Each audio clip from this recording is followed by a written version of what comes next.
오늘 본문 우리 사도행전 18장 우리 18절부터 23절 말씀을 중심으로 부가가치가 높은 인생이라, 부가가치가 높은 인생이라는 제목으로 우리 함께 은혜를 나누기를 원합니다.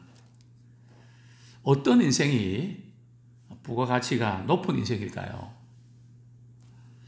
물론 성공한 인생이기도 하고 또 알아주는 인생이기도 하고 또 보람 있는 인생이기도 합니다.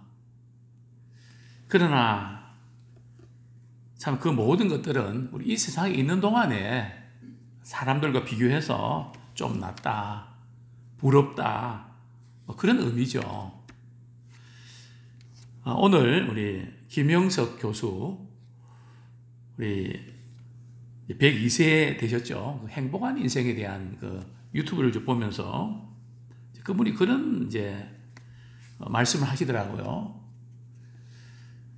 참 어떤 인생이 행복한 인생인가? 그분이 세 가지를 말씀을 하시더라고요. 첫 번째 인생은 계속해서 배우는 인생이다.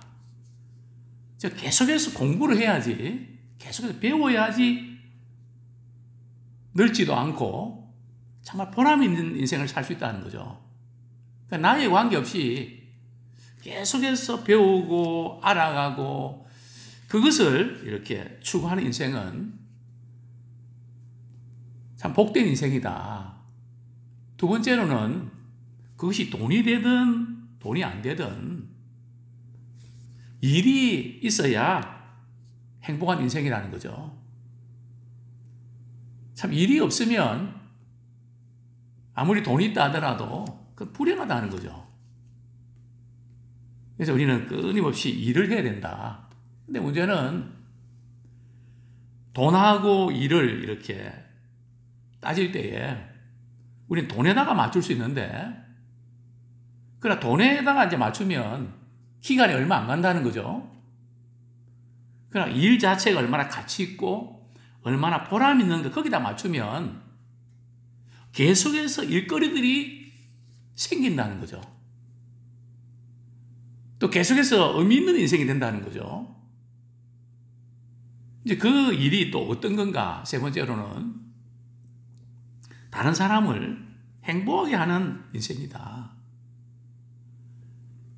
나 자신만을 위해 사는 인생은 아무것도 남기지 않고 정말 그것을 끝난다는 거죠. 그래서 우리가 다른 사람에게 얼마나 많은 걸 남길 수 있는가? 얼마나 다른 사람을 행복하게 할 수 있는가? 내가 있는 위치에서, 그 자리에서 얼마나 그 일을 할 수 있느냐? 부가가치가 최고로 높은 인생이 어떤 인생일까요? 복음을 위한 인생입니다. 왜냐하면 복음은 영원한 가치가 있습니다. 또 복음은 인생의 참된 행복을 우리에게 안겨주는 또 열쇠입니다.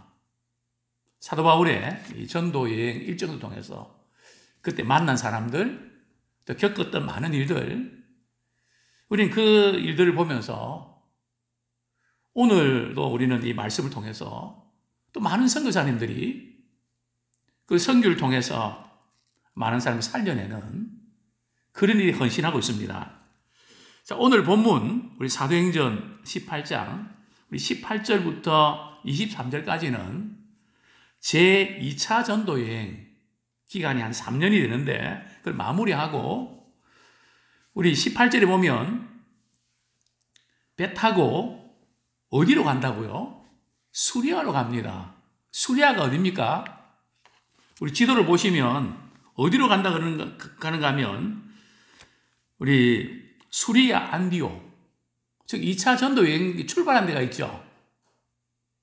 그쪽으로 이제 간다는 거죠. 상당히 이제 먼 그런 거리입니다. 그래서 지금 이제 우리 18절부터 23절까지의 그 일정은 이렇게 됩니다. 자, 먼저 지금 바울은 지금 고린도 지방에서 우리 복음을 전했는데 고린도 사람들이 복음에 대해서 굉장히 호의적입니다. 많은 열매도 맺었습니다. 또 고린도에서 또 누구를 이렇게 만나게 됩니까? 예, 아주 커다란 동역자를 만나게 되죠. 브리스길라와 아굴라 부부를 이렇게 만나게 되지 않습니까? 그래서 이제 고린도에서 정말 이렇게 귀한 그런 만남을 갖게 됐는데, 그만 유대인들이 바울을 고소를 합니다. 그렇게 해서 결국은 바울은 고린도를 이렇게 떠날 수밖에 없는데요. 어쨌든 그 갈리오 총독이 아가야 지방의 총독인데 지혜롭게 판결을 내립니다. 유대인들이 고소를 하니까 나는 정치적인 문제에만 관여하지 당신들의 종교적인 문제에 나 노타치다. 그건 너희들이 알아서 해라. 그래서 사실은 바울이 어쨌든 이 법정에서 고소를 당했는데 나오게 되죠. 그 유대인들이 화가 나니까 회당장 누굽니까? 소스데네를 말이죠. 구타를 합니다. 그러나 뭐 갈리오는 상관하지 않았다. 그러고 나서 오늘 18절을 보면 바울은 더 여러 날 머물다가, 여기 더 여러 날 하면 한 며칠 정도 머물렀다는 것 같은데 원문에 보면 상당히 긴 시간 동안, 추정할 때 지금 고린도에서 바울이 얼마 동안 있었습니까? 이제 1년 6개월 동안 있었단 말이죠. 상당히 긴 시간 있었거든요. 그런데 이제 고린도 떠날 때가 언젠가 하면 한 2년쯤 됩니다. 약. 그러면 그건 한 6개월 정도 더 있었다는 거죠. 그래서 여러 날 하니까 뭐 며칠 있다가 떠난 것 같은데 사실은 좀 꽤 오래 거기에서 이제 복음을 전하고 위로하고 또 격려를 합니다. 자, 그래서 이제 고린도 성도들과 이제 작별 인사를 하고 이제 배를 타고 이제 최종 목적지 어디라고요? 수리아, 안디옥. 출발했을 때 그 안디옥으로 이제 떠나게 되는데, 그때 이 떠날 때에 누가 함께 합니까? 브리스길라와 아굴라 부부가 함께 합니다. 참 굉장히 중요하죠. 보통 우리가 이게 오늘날 교회로 따지면, 교회가 이전하면 옛날같이 따라가지 않습니다. 그러니까 지금은 교회를 이전하면 기존에 있는 교인들은 거의 다가 안 온다고 보면 됩니다. 그러나 대부분 이제 조금 다른 변두리 가서 주차장도 확보하고 좀 넓은 평수도 확보하고 있는 교인에다 그 있는 분들 이렇게 합쳐지면 건축도 하고 되겠다 계산했는데 그게 안 맞아 떨어지거든요. 왜냐하면 대부분의 교인들은 교회를 그만두는 시점을 교회를 이전할 때로 잡습니다. 저희 교회도 이쪽에 이전할 때 80명 빠져나가지 않았어요. 그것도 부부가. 보통 뭐 어떤 분 제가 이야기하니까 목사님 그래도 덜 나갔네요. 3분의 2까지 나간다 그러더라고요. 근데 선교는요. 지금 브리스길라 아굴라 부부는 어디서 어디까지 가는 겁니까? 고린도에서 지금 에베소까지 가는 겁니다. 한번 지도를 한번 볼까요? 예, 저기 아가야 지방의 고린도에서 에베소까지 꽤 먼 거리죠. 배를 타고요. 왜 가는가요? 사도 바울의 복음 사역을 돕기 위해서입니다. 아마 바울이 이 두 부부에게 말씀을 전하고 또 교제하는 가운데 정말 이 바울 선생님은 복음을 위해서 하나님께서 귀하게 쓰시는 분이다. 그래서 그들과 함께 싱글도 아니고 부부가 말이죠. 뭐 사업하는 것도 있고 뭐 여러 가지 있을 텐데 그것보다 복음 전하는 그 사역에 나는 동력자로서 힘이 되는 그것이 하나님의 뜻이다. 뭐 내게 유익이 되고 내가 좋고 그런 것보다 이게 지금 하나님이 기뻐하시는 뜻이고 내 역할은 하나님께 내게 맡긴 역할은 바로 이거다. 그래서 이 부부는 바울과 동행을 해서 에베소 오게 됩니다.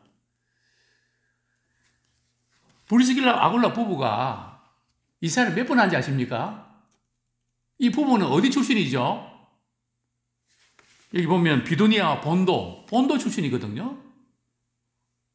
본도에서 로마로 이사를 합니다. 이달리아. 그 다음에 어떻게 됩니까? 로마에서 고린도로 또 이사를 하죠. 또 고린도에서 어디로요? 에베소로요. 또 에베소에서 또 어디로 이동합니까? 로마로요. 또 로마에서 이렇게 해서 에베소에서 또 로마로 이렇게 4번 복음을 위해서 이사를 합니다. 자, 그런데 오늘 우리 18절에서 궁금한 게 성경에 뭐 머리 깎는 것도 뭐 기록되어 있네. 자, 먼저 우리 브리스길라와 아굴라 누가 남편이고 누가 아내입니까? 이름이 긴 우리 아내죠. 아굴라 남편이고. 근데 이전에는 아굴라가 이름이 먼저 나왔는데 이제부터는 브리스길라가 이름이 먼저 나옵니다. 왜 그럴까요? 시대가 바뀌어서 그럴까요? 뭐 여러 가지 이유가 있는데 많은 학자들의 추정에 의하면 브리스길라는 그 로마의 귀족 출신 여인입니다. 상당히 이름이 많이 알려진, 그래서 이름을 먼저 썼을 가능성이 있다. 이런 주장하는데 뭐 일리가 있습니다. 바울이 왜 갱그리아, 자 우리 지도 한번 보시죠. 자, 고린도의 밑에 갱그리아 찾으셨습니까? 예, 바울 그 아가야 지방 그 고린도 맨 끝에 말이죠. 그 밑부분에 갱그리아 지방에서 이제 머리를 깎는데 바울이 왜 이건 머리를 깎는 걸까요? 머리가 길어서 깎는 걸까요? 일종의 서원을 했기 때문입니다. 뭐 때문에 서원했는지 알 수 없지만 어떤 분들은 바울이 나는 순교하겠습니다. 순교의 서원을 이렇게 하고 그걸 지키기 위해서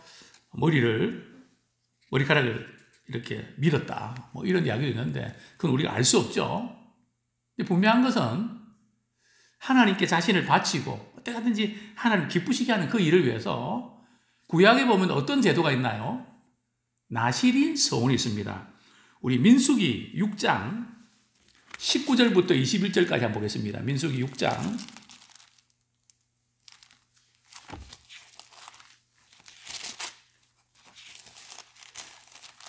민수기 6장 19절부터 21절까지 한번 같이 읽겠습니다. 시작.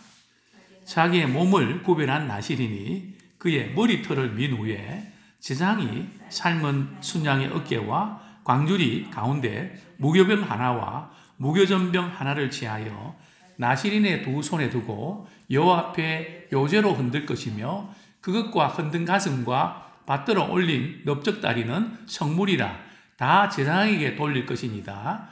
그 후에는 나실인이 포도주를 마실 수 있느니라.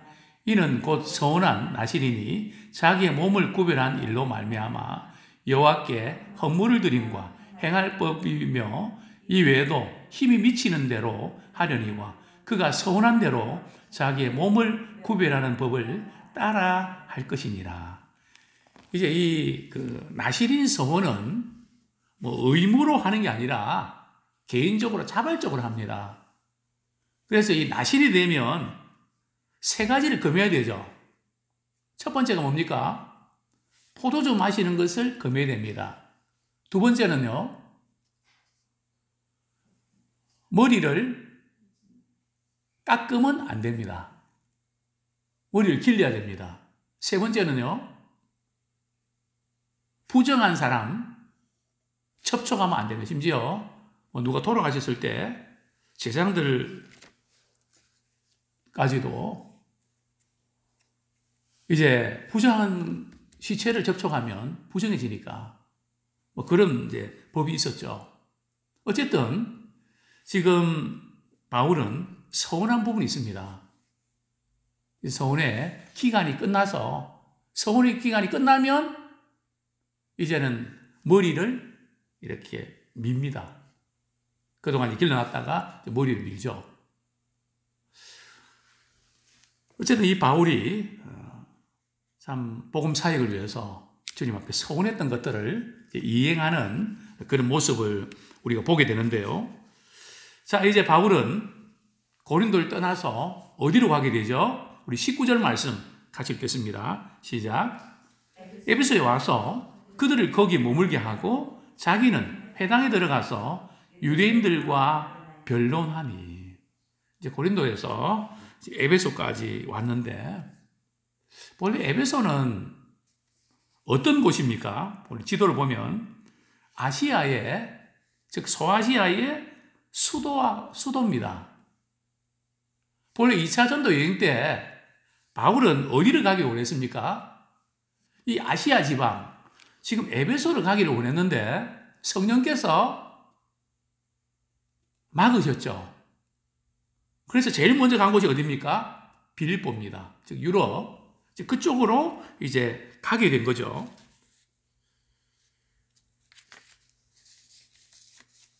지금 바울은 참 착잡한 그런 심정으로 고린도에서 에베소에 당도하게 됐습니다. 이제 왜 그런가 하면 회당에 들어가면 유대인들이 계속해서 소동을 일으켜서 핍박하고 박해했습니다.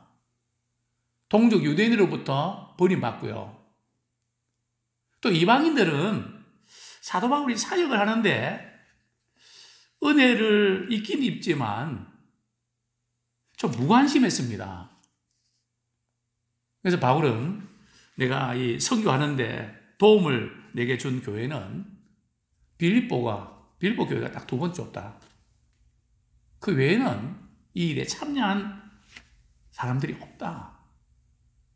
그렇게 이제 토로할 정도로 유대인들한테는 배반당하고 또 이방인들은 아직도 신앙에 철이 들지 않아서 좀 무관심한, 뭔가 잘 모르는, 뭔가 복음 살기 위해서 뭐로 동력을 해야 되고 뭐로 힘이 되는지 그 자체를 잘 모르는. 그래서 참 씁쓸하는 차에 누구를 만납니까? 브리스길라와 아굴라 부부를 만납니다. 얼마나 큰 위로가 됐는지 모릅니다. 근데 바울이 지금 에베소에 도착해서 어디로 갑니까? 회당에 들어갑니다. 브리스길라 아굴라 부부는 들어오지 말라고 막습니다. 왜 막았을까요? 내가 복음 전하다가 핍박당하는 것은 나 하나로 족하지. 당신들까지 괜히 이렇게 어려움을 겪으면 안 된다. 그래서 혼자 이렇게 들어가죠. 참 이 목회자와 또 동역자들의 이 관계가 참 그런 아름다운 관계. 이제 그런 부분까지 이제 신경을 쓰는 것을 보게 되는데요. 이제 브리스길라 아굴라 부부는 참 에베소에서 조금 더 머뭅니다. 근데 지금 에베소에서는 복음 전할 때에 회당에 있는 사람들이 어떤 반응을 나타냅니까? 또 여기서도 또 그냥 소동 일으키나요? 오늘 본문에 보면 그런 게 없습니다. 그래서 3차 선교 여행은 에베소 이 지역이 상당히 중심 역할을 하는 것을 우리는 보게 됩니다. 좀 더 우리에게 말씀을 가르쳐 주십시오. 그랬더니 바울이 뭐라고 이야기합니까? 허락하지 않습니다. 그래서 저는 떠나야 됩니다. 그래서 이제 성도들과 작별하면서 이런 전제 조건을 달죠. 우리 21절 같이 읽겠습니다. 시작. 작별하여 이르되 만일 하나님의 뜻이면 너희에게 돌아오리라 하고 배를 타고 에베소를 떠나. 우리 하나님의 뜻이면, 하나님 불러주시면 다시 오겠습니다 하는 그런 것을 약속을 하고 배를 타고 에베소를 떠납니다. 이제 배를 타고 에베소를 떠나서 어디로 갑니까? 쭉 보면 여기 이제 우리 2차 파란 색깔 쭉 보시죠. 아시아가 에베소에서 쭉 이렇게 내려와서 말이죠. 어디까지요? 가이사라에. 왜 가이사라에는 가이사라에 항구가 있거든요. 즉 예루살렘을 가려고 그러면 가이사라 항구에 이렇게 또 내려야 됩니다. 그래서 이제 가이사라로 이렇게 떨어졌는데요. 참 이 에베소에서 가이사라 항구까지는 약 400km 떨어졌습니다. 꽤 먼 거리죠. 그리고 가이사라에서 이제 또 예루살렘까지는 104km입니다. 이 거리도 사실은 만만치 않은 그런 거리죠. 이제 우리 22절 같이 한번 읽겠습니다. 시작. 가이사라에 상륙하여 올라가 교회 안부를 물은 후에 안디옥으로 내려가서 이제 가이사랴 항구에 도착해서 이제 교회의 안부를 물었다는데 여기 어느 교회의 안부를 물었을까요? 즉 가이사랴 항구에서 예루살렘으로 올라간 겁니다. 그래서 예루살렘 그 교회의 안부를 물은 겁니다. 또 사도 바울은 2차 전도 여행을 거의 이제 마무리하면서 이방인 선교에 대해서 보고도 이렇게 해야 됐겠죠. 또 예루살렘으로 올라갔던 또 한 가지 이유가 있습니다.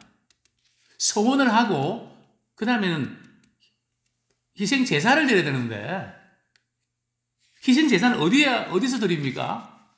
예루살렘에서 올라가서 드려야 됩니다.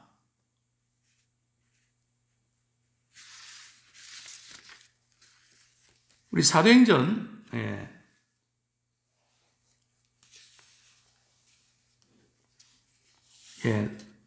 사도행전 16장 1절 한번 보겠습니다. 이제 안부를 묻고 이제 본문 22절에 보면 안디옥으로 이제 내려가죠. 그렇죠? 수리 안디옥 출발했던 그 곳으로 이렇게 내려갑니다. 자, 그 다음에 우리 먼저 23절 먼저 읽죠. 우리 23절 사도행전 18장 23절 시작. 얼마 있다가 떠나 갈라디아와 부르기아 땅을 차례로 다니며 모든 제자를 굳건하게 하니라. 이제 이 안디옥에서 그동안 선교 보고도 하고 또 좀 쉬기도 하고 그리고 23절에 보면 이제는 3차 전도 여행을 이제는 떠나게 됩니다.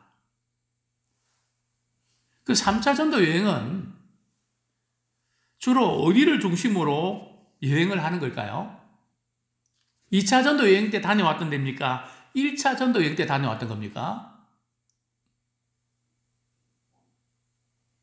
1차 전도 여행 때 다녀온 데를 한번 쭉 둘러봅니다.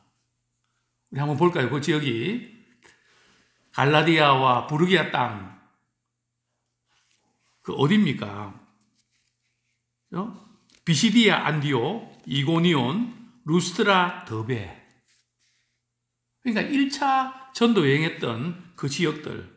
우리 사도행전 16장 잠깐 한번 보겠습니다. 사도행전 16장 1절부터 2절까지만 우리 같이 한번 읽겠습니다. 시작. 바울이 더베와 루스트라에도 이르매 거기 디모데라는 제자가 있으니 그 어머니는 믿는 유대 여자요 아버지는 헬라니라.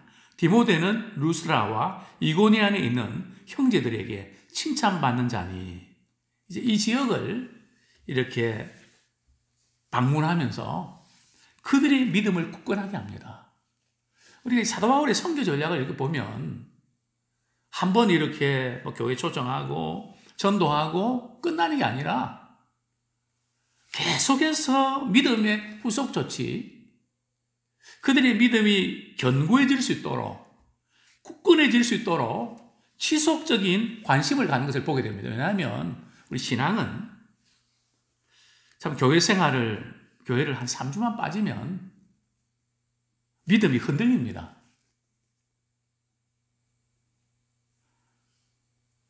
왜냐하면 우리가 눈으로 보고 듣고 이 모든 것들이 믿음과 반대되는 그런 가치 풍조 아닙니까? 그래서 우리가 믿음이 식는 것은 시간 문제입니다.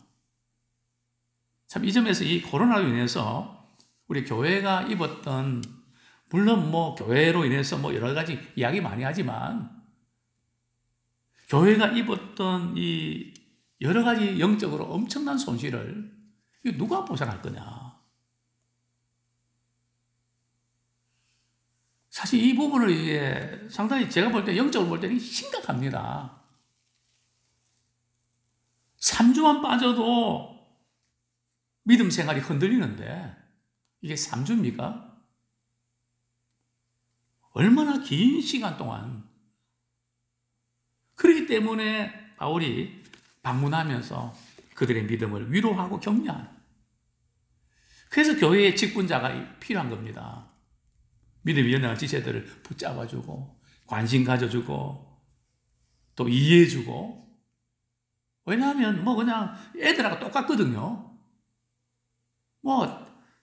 한순간에 그냥 넘어지고 사고나고 다치고. 이 영적인 세계에서도 마찬가지입니다. 그러나 분명한 것은 사도 바울의 이 전도여행, 선교여행 일정을 보면 하나님께서는 반드시 사람을 붙여주십니다. 근데 놀라운 일은 바울이 자비랑 선교를 했는데 브리스길라와 아굴라 부부를 만나고 나서는 아마 물질적인 부분에서는 어려움이 없었던 것 같습니다. 말씀과 기도, 이 선교하는데 전념했던 것 같습니다. 왜냐하면 브리스길라 아굴라 부부가 우리가 지금 할 수 있는 것은 바울 선생님이 복음 전하는데 제가 물질적인 부분은 제가 서포트 하겠습니다. 복음 전하는 그 일에만 전념해 주십시오. 정말 이 브리스길라 아굴라 부부는 사도 바울의 선교에 있어서 아주 굉장히 중요한 역할을 합니다. 그리고 하나님께서는 복음 전할 때에 사람을 붙여주십니다. 선교나 전도는 돈으로 공세하는 게 아니고요. 믿음에 사람을 붙여줘야 됩니다. 우리가 개척교회로 이렇게 세워지고 이럴 때 큰 교회는 얼마 지원하고 한 2년 생활비를 이렇게 대드리고 또 성도들을 한 100명 붙여줍니다. 사실 몇 명만 붙여줘도 개척교회 같은 경우는 한두 사람만 붙여줘도 힘을 받는데 그 한두 사람이 없어서 생계 유지 안 되죠. 무슨 일을 하려고 해도 할 수가 없죠. 정말 어려움을 겪는 분들이 많이 있습니다. 저는 이제 저은교를 섬기기 때문에 목사님 무슨 일을 하고 싶어도 사람이 있어야죠.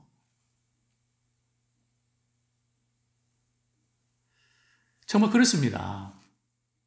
그러나 이 바울의 사역에 보면 복음을 위해서 네트워크가 잘 되어 있습니다. 하나님께서 사람을 붙여주시고 또 이제 바울의 이 선교에 있어서 결정적인 것은 바울은 믿음의 일꾼을 키워냈습니다. 가는 곳곳마다 말씀을 체계적으로 양육하면서 디모데 있죠. 브리스길라 아굴라 부부 있죠. 내일 우리가 생각해 보지만 이 브리스길라 아굴라 부부가 말이죠. 박사학위 소지자인 아볼로를 말이죠. 성경을 가르칩니다. 디모데 있죠. 또 바울이 복음 사역에서 도왔던 인물들 쭉 열거하는데 말이죠. 로마서 마지막 장에 보면 복음을 위해서 이렇게 동력자들이 많았구나. 그래서 우리는 발견이 됩니다. 아무쪼록 우리는 우리 남은 생에 참 부가가치가 높은 인생이 어떤 인생입니까? 복음의 동력자가 되길 원합니다. 복음 전하는 그 일에 힘을 낼 수 있고 또 위로하고 격려할 수 있는 참 복음은 영원한 가치가 있습니다. 참 사도 바울은 결혼도 안 했고 담에서도 예수님 만난 이후에 그때부터 죽을 때까지 결국 복음 전하다가 그 인생을 이렇게 마무리했는데 참 우리의 남은 인생도 참 복음을 위해서 내가 지금 할 수 있는 게 뭘까? 각자 사람마다 다를 겁니다. 자, 그 있는 곳에서 복음이 전거되는 그 일에 저는 요즘 우리 소홍길 선교사님 또 우리 문구린 선교사님 이렇게 여러 가지 많이 힘들겠다. 여러 가지 고민을 많이 합니다. 좀 교회가 크면 좀 더 힘이 돼야 되는데 좀 한계가 있어서 참 이렇게 여러 가지 아쉬울 때가 많이 있는데요. 뭐가 좀 필요할까? 어떤 것이 힘이 될까? 물론 많은 분들이 또 위로하고 격려해 주지만 사실 복음 사역에 같이 동력한다는 게 쉽지 않습니다. 관심을 갖는 것 자체도 쉽지 않습니다. 바울도 그랬는데요. 그렇기 때문에 우리는 복음을 위해서 우리 쓰임받는 그게 뭘까? 항상 그것을 위해서 좋은 또 유튜브도 같이 나누고 또 기회가 있으면 연결도 시켜드리고 아무쪼록 이 일에 우리 남은 인생이 복되게 쓰임받기를 축원합니다.